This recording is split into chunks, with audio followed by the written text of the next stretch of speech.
Our goal is actually to make improvements to search that just answer the user's information need, get them to their answer faster and faster, so that there's almost a seamless connection between their thoughts and their information needs and the search results that they find.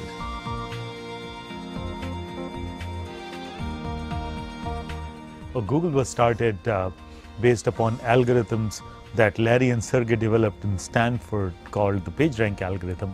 And they used that algorithm to indeed build a very novel way of searching the web. What was happening at that point was there was this huge explosion of content on the web, a bigger explosion of information than had ever happened before, and it was getting increasingly hard to find the piece of content you wanted.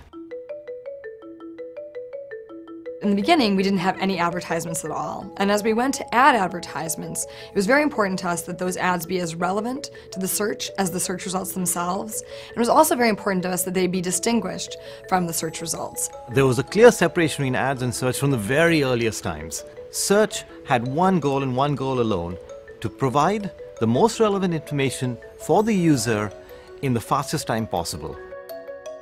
In 1999 and 2000, we had a search engine that worked wonderfully, and it worked wonderfully for web pages. But one of the things we saw was as Google got better and better, users expected more and more from it. They didn't want just web pages. They wanted the best possible information available, be that a picture or a book. And so we started looking at how we could search new and other forms of content. And image search was the first of those, because we know that a picture is worth 1,000 words. And there were a lot of times when people would say, what is turquoise? We got to search, what is turquoise? And there's no way to answer that question without a picture. When September 11th happened, we as Google were failing our users.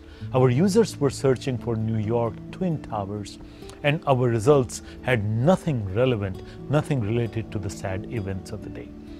Because our index was crawled a month earlier, and of course there was no news in that index. So we placed links to all the news organizations like CNN right on our front page saying, please visit those sites to get the news of the day because our search is failing you.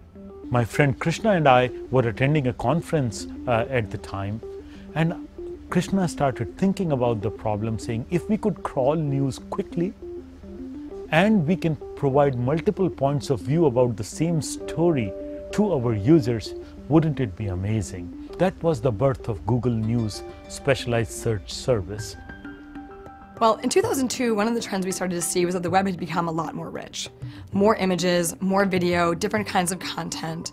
And we started to realize that our users expected Google to be able to find something if it existed on the web. They didn't care if it was text or a web page or news. They wanted it all in one place. And so we came up with this notion of universal search. The idea that you could just go to Google and no matter what type of content it was, we could find it.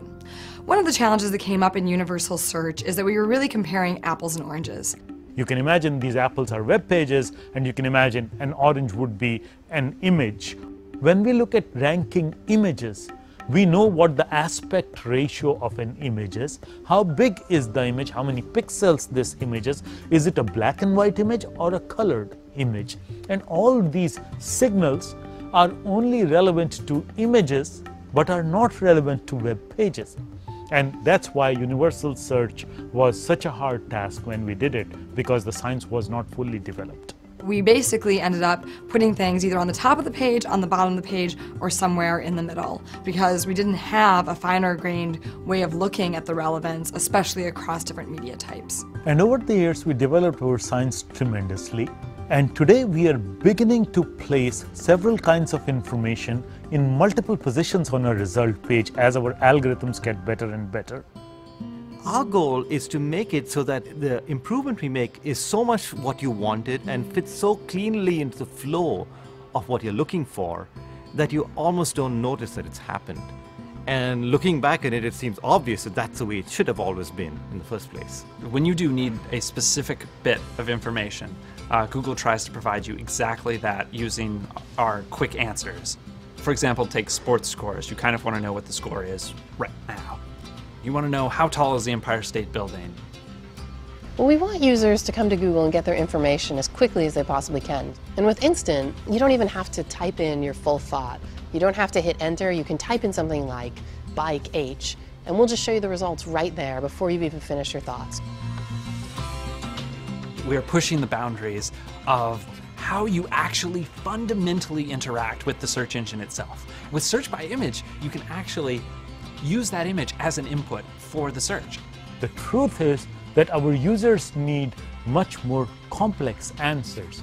My dream has always been to build the Star Trek computer, and in my ideal world, I would be able to walk up to a computer and say, hey, what is the best time for me to sow seeds in India, given that monsoon was early this year? And once we can answer that question, which we don't today, people will be looking for answers to even more complex questions. These are all genuine information needs, genuine questions that if we, Google, can answer, our users would become more knowledgeable and they would be more satisfied in their quest for knowledge.